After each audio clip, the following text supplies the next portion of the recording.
사막의 교보들 중에 한 사람으로 이집트 수도원 운동의 그 이상을 발전시킨 사람 한 명을 꼽으라면 그는 마카리우스라고 하는 사람입니다. 마카리우스는 그리스도교 수도원 운동의 발달에 큰 영향을 준 사람으로 그렇게 알려집니다. 다시 말해서 예수를 믿는 믿음 가지고 수행하고, 예수를 믿는 믿음 가지고 말씀을 명상하고, 예수를 믿는 믿음을 가지고 그 고행의 삶을 살아가 하나님을 경험하고 하나님의 뜻을 분별하는 일들을 이뤄냈던 그 수도원 운동을 잘 일으켰던 사람이 마카리우스라고 하는 사람이라는 말입니다. 그는 마카리우스는 그 수도사들의, 다시 말해서 하나님을 찾고 예배하는 자들의 그 예배를 인도하는 사제직분을 가지고 그들을 지도해 왔었는데, 그는 육체적 노동과 그리고 지적인 노동과 그리고 고행과 명상, 말씀을 묵상함을 통하여서 결국 우리의 영이 하나님을 섬길 수 있다, 우리의 영이 하나님을 만날 수 있고 하나님을 섬길 수 있다고 주장하는 그러한 이론들을 펼쳤던 사람이 마카리우스라고 하는 사람입니다. 마카리우스가 그들을 가르칠 때 그의 제자들 중에 마카리우스에게 이렇게 물어봤다고 합니다. 선생님, 왜 우리는 천사나 새들처럼 하늘을 날 수 없을까요? 라고 하는 질문을 했다고 합니다. 어린아이들의 질문 같지만 사실은 많은 그리스도인들이 내가 하나님 앞에 신비한 경험을 하면, 내가 하나님 앞에 신령한 은혜를 받으면 나도 조금 더 신비한 어떤 일들을 했으면 하는 그런 갈망들이 그 오래전 3, 4기 때부터 있었다고 하는 사실을 보여주고 있는 근거가 여기에 있는 것이죠. 그래서 그 마카리우스가 그 질문 받고 그 제자들에게 이렇게 얘기했다고 합니다. 천사가 하늘을 날 수 있는 것은 그 자신을 매우 가볍게 여기기 때문이야 라고 얘기했다고 합니다. 그러면 인간들이 하늘을 날 수 없는 이유는 그 천사가 날 수 있는 이유 정확히 반대 이유야 라고 얘기했다고 합니다. 어쩌면 천사들이 하늘을 날 수 있는지 없는지 정확하게 잘 알 수 없지만, 어쨌든 천사들이 하늘을 날 수 있는 이유는 그들을 가볍게 여기기 때문이고 겸손하기 때문이고, 인간들이 날 수 없는 이유는 인간은 너무나 무겁기 때문에, 정확히 그 반대로 너무나 육중하기 때문에 라고 그렇게 말을 했다는 말입니다. 어쩌면 인간이 하늘을 날 수 없는 무거움, 마카리우스의 이 설명은 매우 운유적인 설명이지만 사실 어린이들이 즐겨 읽는 동화 속에서나 읽을 법한, 이해했을 법한 그런 비합리적인 이야기지만, 오늘 우리들의 모습과 견주어 볼 때에는 매우 의미심장한 이야기가 여기에 있다고 보여집니다. 진짜 하나님을 경험하고 있는가? 진짜 하나님의 그 은혜를 누리고 있는가? 진짜 우리는 하나님과 정말 하나 되어서 살고 있는가? 라고 물어볼 때 나는 왜 안 될까? 라고 한 질문을 스스로 해봐야 되지 않겠습니까? 연초를 시작하면서 정말 하나님 앞에서 나는 왜 이 신앙의 맛이, 신앙의 기쁨이, 신앙의 능력이 왜 나에게는 없는지 한번 돌아볼 필요가 있다는 말입니다. 실제 사도 바울은 고린도후서 12장 1절 말씀부터 4절 말씀을 보면 자기가 경험했던 경험을 이야기하면서 이렇게 얘기하죠. 셋째 하늘로 그 무엇이 나를 이끌고 갔다라고 한 표현을 쓰고 있고, 4절 말씀에서 보면 그가 낙원으로 이끌려가서 말로 표현할 수 없는 그 놀라우신 은혜를 내가 경험했다고 사도 바울이 표현하고 있는 표현이 거기 등장합니다. 셋째 하늘에 들어갔다라고 한 표현, 그가 낙원으로 이끌려갔다는 표현 때문에 사도 바울의 이 경험을 우리는 흔히 삼층천을 경험했다, 이런 표현으로 해석을 해서 이야기를 하는 사람들도 많이 있습니다. 어쨌든 사도 바울은 우리가 똑같은 성정을 가진 사람이지만 그는 신비한 은혜 가운데 하나님 나라의 그 경험을, 하늘에 올라간 그 경험을 했던 사람으로 보여지고 있다는 말입니다. 어떻게 그는 그런 경험을 할 수 있었습니까? 그의 고백들 속에서 찾아본다고 한다면, 아니 마카리우스의 이야기 답변과 연관해서 생각한다고 한다면, 사도 바울은 나의 나 된 것은 무엇이라고 말씀합니까? 하나님의 은혜라고 고백합니다. 자기의 자기 된 것은 자기의 그 경륜과 자기의 지식과 자기의 경험과 자기의 배움과 자기의 가문과 자기의 그 헬라인이라고 하는 그 놀라운 능력 때문에 된 것이 아니라 나의 나된 것은 하나님의 은혜라고 고백하는 그 고백.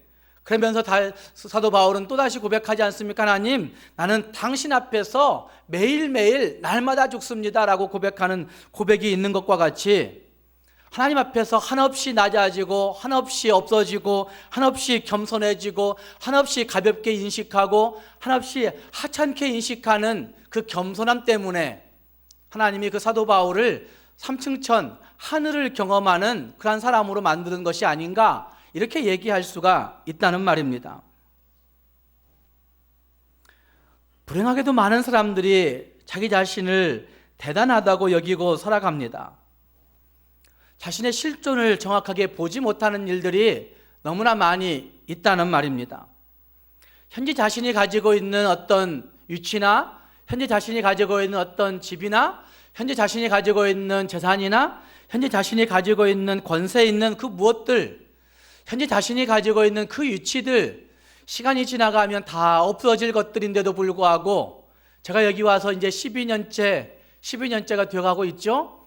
12년째가 되어보니까 지나갔던 많은 사람들이 있어요. 교회를 지나갔던 많은 사람들, 흔적들 지나보면 그들이 왜 그렇게 권세 부렸을까, 이런 생각 들 때가 있어요.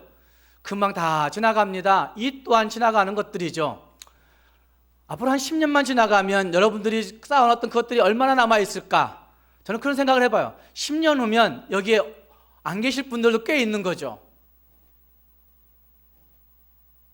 그런데 그 당시에는 현재 자기가 가지고 있는 그것 가지고 다 할 수 있을 것이냐, 어쩌면 감자가 줄줄이 뛰어나오는 것처럼 자기의 그것들을 줄줄이 끌어올리면서 참으로 위대하다, 참으로 대단하다, 꽤 우쭐해하는 일들이 이 땅에 너무나 많이 있는 것입니다. 그래서 어떤 목사님이 그런 얘기했어요. 우리의 혈관과 내장은 상상할 수 없는 교만과 우월의식으로 가득 채워져 영혼이 살찐 돼지와 같다고 이렇게 진단한 목사님이 계십니다. 한 해를 마무리하면서 이제 새해를 맞이한 여러분들이 새해를 계획해야 되는 시점에 우리 자신들의 영적인 현주소를 살펴보았으면 좋겠습니다. 우리 자신의 인격적인 현주소를 좀 보았으면 좋겠습니다. 우리 자신들의 성품적인 현주소를 좀 보았으면 좋겠습니다. 우리 자신들의 관계적인 현주소를 좀 보았으면 좋겠습니다. 우리 자신들이 가지고 있는 하나님 안에서의 그 주소들을 살펴보게 될 때 정말 하나님의 은혜로 체험받을 수 있고 하나님의 은혜로 세워질 수 있고 하나님의 은혜를 기대할 수 있기 때문에 우리 자신들의 모습들을 다시 한번 살펴보자고 하는 차원에서 학개서의 말씀을 생각해 보려고 합니다. 사실 학개서의 말씀은 몇 년 전에 살펴보았던 말씀이에요. 성전을 좀 건축해 봐야 되겠다라고 하는 그 마음이 간절하게 들 때 이 말씀을 살펴본 적이 있는데 아마 여러분들이 기억이 날지 잘 모르겠어요. 성전을 건축해야 되겠다라고 한 절박함이 올해 우리 교회에 있습니다. 그런데 교회에게 절박함이 있는 만큼 진짜 해야 될 일이 있다고 한다면 그것은 오늘의 말씀의 제목처럼 자기의 소유를, 자기의 행위를 살펴보는 것, 우리의 현 주소를 살펴보는 것, 여기에서부터 출발할 수 있는 것입니다. 오늘 말씀을 이런 관점에 생각해 보시면서 하나님 앞에 나는 어떤 모습으로 서 있는지 돌아보고 진짜 하나님의 은혜를 갈망할 수 있는, 하나님의 은혜를 채울 수 있는 우리 모두가 될 수 있기를 주님의 이름으로 부탁드립니다. 먼저 우리는 우리의 실상을 바르게 보아야 합니다. 함께 읽은 학개서는 포로 후 선지서라고 얘기할 수 있습니다. 스가랴서와 말라기서와 함께 학개서는 포로에서 귀환해온, 포로에서 이제 끝나고 다시 돌아온 이스라엘 백성들을 향하여 말씀하고 있는 말씀이 이 학개서의 말씀입니다. 그래서 학개서는 그들의 귀환 당시 첫 번째 목표였던 성전 건축을 이제서야 완공케 한 책이 이 학개서의 내용인 것을 볼 수가 있습니다. 그러나 우리가 이제 이 책에 특별한 관심을 가져야 되는 이유는 성전 건축에 큰 의미가 있는 것이 아니라, 그것 때문이 아니라 오실 메시아를 맞이할 정말 우리 자신으로서 우리는 어떤 모습으로 하나님 앞에 서야 하는지, 진짜 오실 메시아를 모시고 있어야 될, 모시고 살아가야 할 우리들이 어떤 모습으로 살아야 되는지 하는 그런 관점에서 이 말씀은 우리에게 굉장히 큰 의미가 있다고 할 수가 있는 것입니다. 기독론적인 입장을 떠난다면, 예수 그리스도의 입장을 떠난다면 성전이라고 하는 외형적인 건물은 벌써 무의미한 것이 되고 마는 것입니다. 그렇기 때문에 예수 그리스도 그분을 모셔야 될 나, 예수 그리스도 그분을 모셔야 되는 우리, 예수 그리스도 그분을 모셔야 하는 기독론적인 입장을 고수하고 있을 때 진짜 의미가, 이 학개서의 의미가 발견되어진다는 말입니다. 따라서 결론적으로 말하면 여기 본문의 말씀은 말 그대로 성전 재건과 관련된 것이지만 성전과 관련된 것에 무관심한 그들의 태도, 또한 성전으로 지어져 가야 하는 내 마음의 성전, 이것들을 단장하지 않고 이것들을 더 아름답게 세워가려고 하지 않고 이것들을 내 내면의 성전을 갈고 닦지 아니하는 우리들의 모습을 말씀하고 있는 것이 이 본문의 더 직접적인 의미라고 할 수가 있다는 말입니다.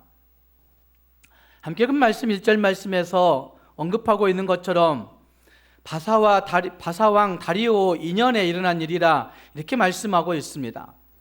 이스라엘 백성들이 고레스 왕의 칙령에 의해서 고국으로 돌아온 지 18년이 되었을 때입니다. 그러니까 다시 말해서 포로에서 돌아온 지 18년, 포로 생활을 끝낸 지 18년째가 되는 때란 말입니다.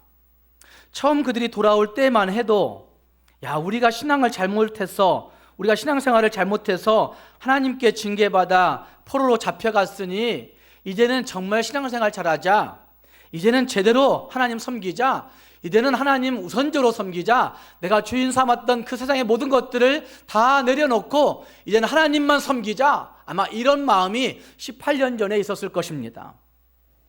근데 살다 보니까 삶이 뭐라고, 먹고 사는 것이 뭐라고, 그것들로 인해서 한 번, 두 번 하나님보다 세상 것에 더 우선순위를 두고 행하다 보니까 어느새 18년이 거의 20여 년이 그냥 휙 지나가 버린 것입니다.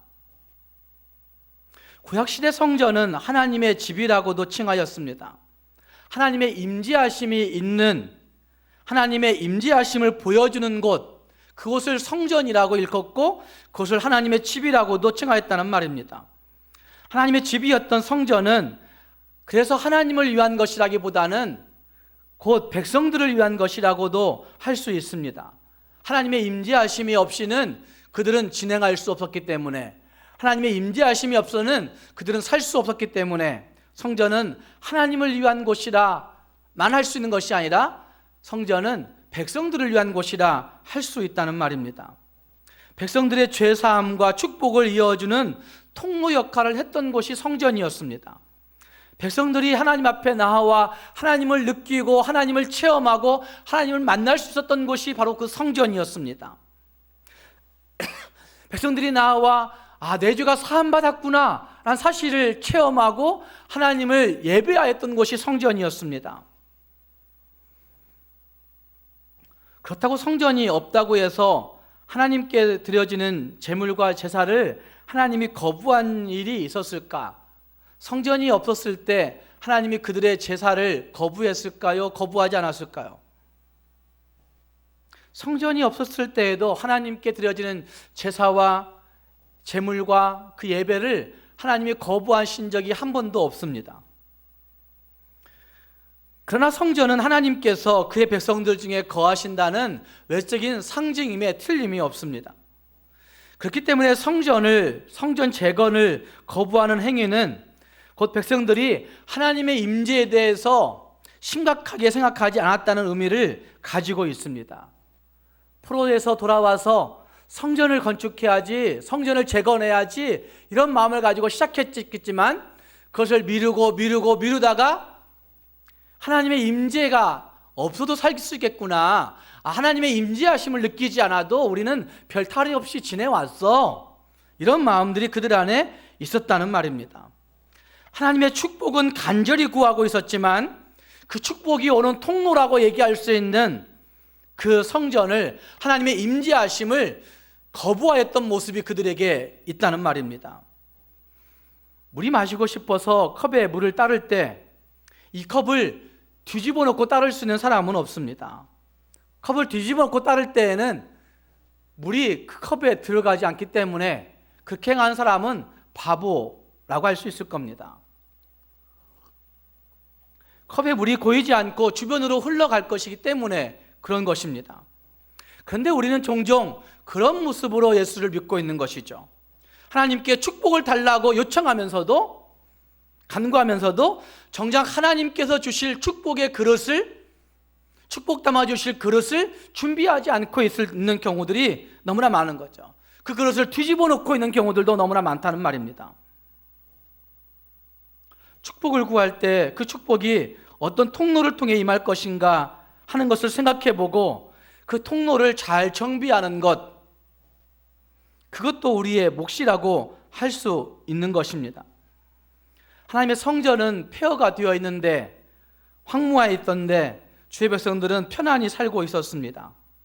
하나님의 성전을 통하여, 하나님의 임재하심을 통하여 하나님의 보호하심과 구원하심과 이끌어주심과 하나님의 인도하심의 축복을 하나님이 예비해 놓고 있는데, 그들은 하나님의 성전을 재건하지 않고 그 임재가 오는 것들을 막고 있었다는 말입니다.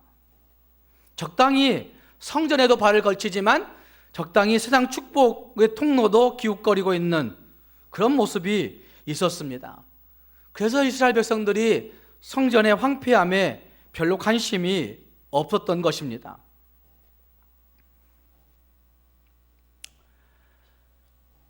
하지만 그 이유가 무엇일까라고 물어본다면 그 이유는 여러 가지 이야기들을 할 수 있겠지만 그들의 이기적인 욕심 때문이라고 할 수 있습니다.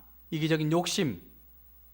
함께 읽은 말씀 이렇게 말씀하고 있습니다. 4절 말씀에 이 성전이 황폐하였거늘 너희가 이때에 판벽한 집에 거주하는 것이 옳으냐. 판벽이라고 하는 말은 잘 꾸미다, 완성되다, 덮개가 있다, 이런 뜻을 가지고 있습니다. 그래서 판벽한 집이라고 얘기하는 이것은 두 가지의 해석이 가능한데, 한 가지는 그들 자신이 살고 있는 집들이 호화롭고 그들의 자신의 재산들이 많아지고 그들의 생활 수준이 높아지는 그것을 의미하는 것과 동시에, 또 한 가지는 무관심, 관심과 무관심에 맞춰서 해석한다고 한다면 그들의 무관심으로 해석하는 것이 옳다고 얘기할 수 있습니다. 함께 읽은 말씀은 스룹바벨과 여호수아로 대표되는 유다의 지도층들을 대상으로 하는 말씀이라 해석한 사람들도 있습니다. 평민들에게는 이러한 판벽한 집과 같은 그런 놀라운 집들이 없었을 것이다. 그러니까 지도층들을 대상으로 하는 해석, 그 말씀일 것이다. 이렇게 해석하는 사람들도 있습니다. 그러나 화려하게 건축된 어떤 호화로운 집, 큰 부자로 살아가는 그것들만 의미하는 것으로 볼 때에는 귀향민 공동체, 이스라엘 민족 공동체, 이것을 제외하고 있기 때문에 이 해석은 조금 편협한 해석일 수 있다는 사실들을 또한 볼 수가 있습니다. 또한 선지자가 예루살렘 공동체에 최우선 관심사를 두고 있는 문제는 단순히 그들이 외적인 육적인 부자된 것만을 의미하는 것이 아니라 하나님에 대해서 무관심하고 있는 이것을 지적하고 있는 것이기에, 이 판벽한 집이라고 얘기하는 것으로 그것만 가지고 부자들을 향해서, 지도층만을 향해서 주는 말씀이다, 이렇게 해석하는 것은 조금 편협한 잘못된 해석이라 할 수도 있다는 말입니다. 특히 9절 말씀을 보시면 이런 말씀도 하고 있습니다. 너희가 많은 것을 벌었으나 도리어 적었고 너희가 그것을 집으로 가져갔으나 내가 불어버렸노니라. 나 만군의 여호와가 말하노라. 이것이 무슨 까닭이냐. 내 집은 황폐하였으되 너희는 각각 자기의 집을 짓기 위하여 빨랐습니다. 자기 자신들을 위해서 빨랐다라고 하는 표현을 볼 때 이 판벽한 집이라고 하는 해석만을 가지고 부자들을 향한 말씀으로만 보는 것은 편협한 해석으로 볼 수가 있다는 말입니다. 하나님의 은혜를 받는 백성들이 마땅히 하나님 나라와 그 의를 먼저 구해야 됐는데 그들의 이기적인 욕망에 사로잡힘으로 말미암아 자기 중심적인 삶을 살고 있었음을 말하고 있는 것입니다. 자신들의 육신적인 욕구를 충족시키기 위해서 그 욕구가 충족되는 데는 한이 없습니다. 이만큼만 되면 좋겠다, 이만큼만 되면 좋겠다, 채워집니다. 이만큼 되고 나면 조금 더 가졌으면 좋겠다, 이런 마음들을 우리가 갖고 있는 것이죠. 집 한 채 가졌으면 좋겠다 그러다가 집 한 채 가지면 집 두 채 가졌으면 좋겠다 생각하게 되고, 우리가 5천만 원만 가졌으면 좋겠다 생각하다가 그 후에는 1억 가졌으면 좋겠다 생각하게 되고, 1억 가지고 나면 2억 가졌으면 좋겠다 생각하게 되고, 그런 모습이 있다는 말입니다. 자기 육신적인 욕구를 충족시키기 위해서 하나님의 일, 하나님의 마음, 하나님의 임재는 뒷전에 밀어놓고 있는 모습들, 자기의 명예, 자기의 직분에 대한 권위, 자기의 위치에 대한 생각은 간절하지만 하나님의 명예에 대한 생각, 하나님의 명예에 대한 그 마음은 없어진 모습들, 자신이 받을 복을 구하고 있긴 하지만 자신에게 복 주실 하나님에 대한 생각은 다 잊어버리고 있는 그 모습들, 이것들이 그들의 삶을 주도하는, 그들의 삶을 이끌고 있는 가치관이었다고 하는 사실을 말하고 있는 것입니다. 하나님의 일에는 무관심하다가도 자기가 무엇인가 내세울 것 있을 때에는 다 알고 있는 것처럼, 자기가 다 한 것처럼, 자신이 다 해줄 것처럼, 자신이 최고의 역심을 가지고 자기의 최고의 관심을 가지고 자기 자신이 가지고 있는 최고의 능력을 가지고 다 할 수 있을 것처럼 이야기하고 있는 사람들의 모습들, 이것에 대해서 하나님은 결코 흡족해 하지 않으신다고 한 사실을 여기 말씀들이 말하고 있는 것입니다. 이것은 외적인 성전만의 문제가 아닙니다. 이미 말씀드린 대로 성전은 하나님이 계시는 처소입니다.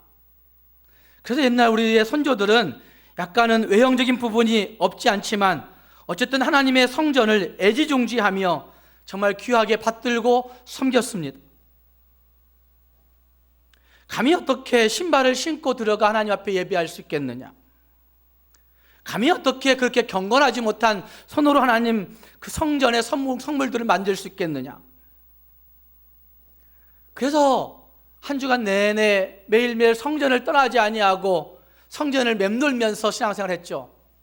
성전을 맴돌면서 신앙생활을 했다는 얘기는 출근하면서도 하나님의 교회를 한번 들어가서 기도하고 나가고, 끝나고 퇴근할 때에도 다시 하나님의 성전 부근을 돌아와서 하나님의 성전에서 기도하고 다시 돌아가고, 그 마음이 중요한 것 아닙니까? 하나님의 교회에 나와서 다시 마음을 가다듬고 하루를 시작하고, 마지막 돌아올 때도 다시 교회에 나와서 기도하고 마음을, 그것이 몇 분이 아니에요. 긴 시간이 아니에요. 잠깐. 그리고 토요일에는 성전에 나와 구별된 마음을 가지고 성전을 쓸고 닦고 행하면서 주일을 준비하는 모습들을, 자기의 마음을, 하나님이 임하실 자기 처소, 하나님이 임하실 그 마음의 성전을 준비하면서 시작했던 것이죠.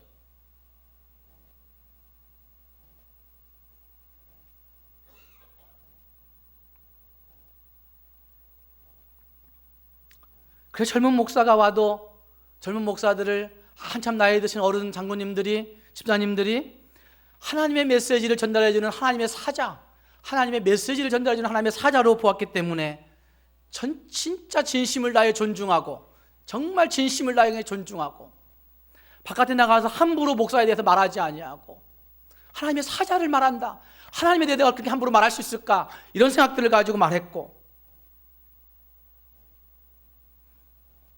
함부로 대하지 아니하는 그런 존중심들이 있었던 이유는 하나님을 대하듯이 행했기 때문에 행했다는 말입니다.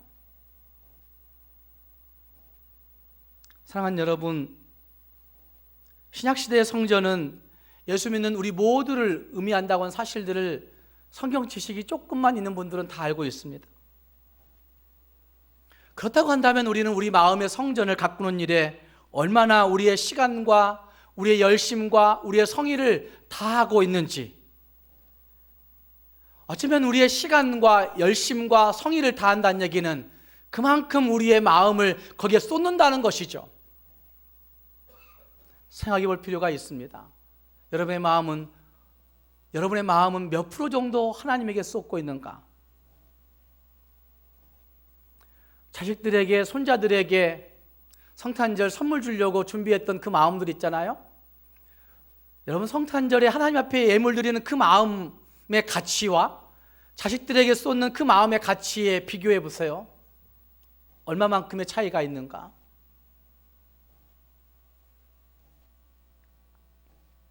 생각해 볼 필요가 있습니다. 행위를 살핀다는 것을 반복하여 말씀하고 있지 않습니까? 읽었던 말씀 5절 말씀에서 너희는 너희의 행위를 살필지니라, 7절 말씀에서 너희는 자기의 행위를 살필지니라 라고 하는 그 말씀은 결국 우리의 마음을 살펴보라는 말씀입니다. 우리가 걸어가는 삶의 방식을 살펴보라는 말씀입니다. 우리의 마음의 태도들을 살펴보라는 말씀입니다. 하나님 앞에서 우리의 마음의 태도들을 다시 한번 살펴보면서 진짜 우리의 마음이 하나님의 성전을 갈망하고 있는지 우리 자신들을 돌아볼 수 있기를 주님의 이름으로 축복합니다. 두 번째로, 하나님의 성전을 황무하게 만든 결과가 어떠한지, 이것은 하나님의 성전을 황무하게 만들지 아니하면 하나님이 복 주신다고 하는 말씀으로도 볼 수 있는 것입니다.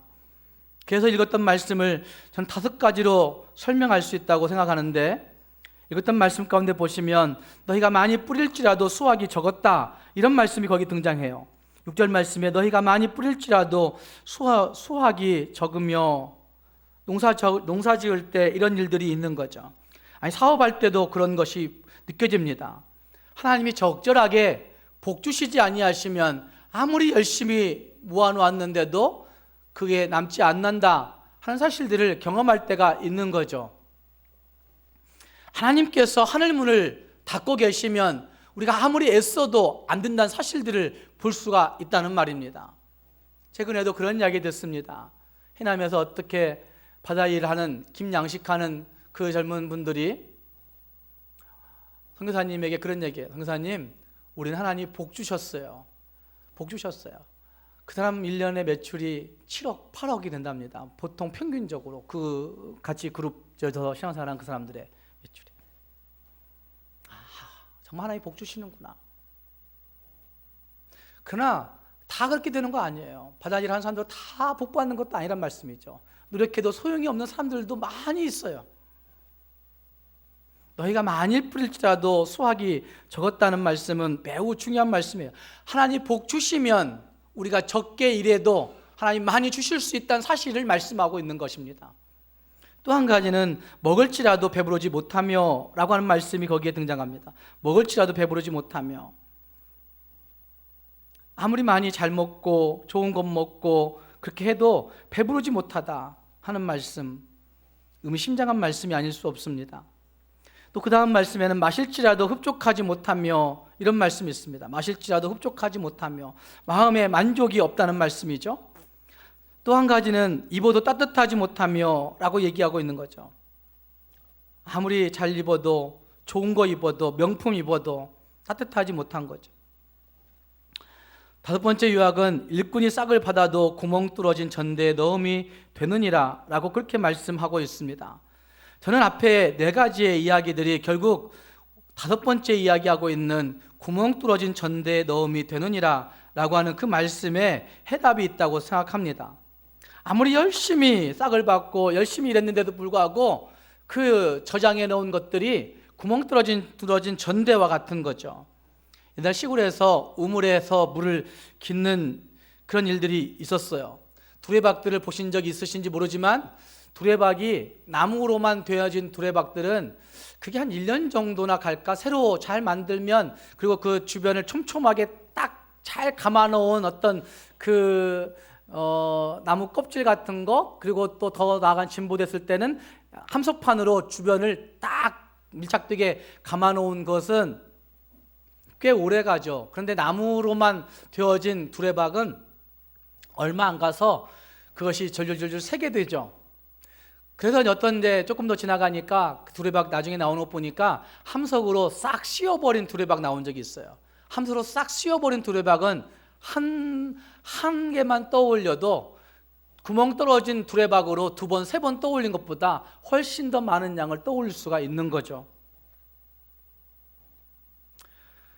하나님의 축복을 받지 못한 이스라엘 백성들의 모습을, 황만 삶의 모습을 학개 선지자는 그렇게 이야기하고 있는 겁니다. 구멍 뚫어진 전대에 넣음이 되느니라. 구멍 뚫어진 전대에 넣음이 되느니라 라고 말씀하고 있다는 말입니다. 인간이 아무리 노력한들 안 되었다는 사실을 말하고 있는 것입니다. 아브라함과 롯의 삶을 여러분 한번 비교해 보십시오. 창세기 12장에서 아브라함과 롯은 함께 하나님의 부름받아 나왔었습니다. 그런데 롯은 하나님 중심적으로 살지 아니하고 상 중심적으로 살다가 결국 13장에서 그는 세상이 좋아하는 것들을 따라서 가게 되었고, 아브라함은 그래도 하나님, 세상은 아니지만 하나님이 보여주시는 곳, 하나님이 알려주시는 곳 따라가겠습니다라고 다짐했던 모습이 그에게 있습니다.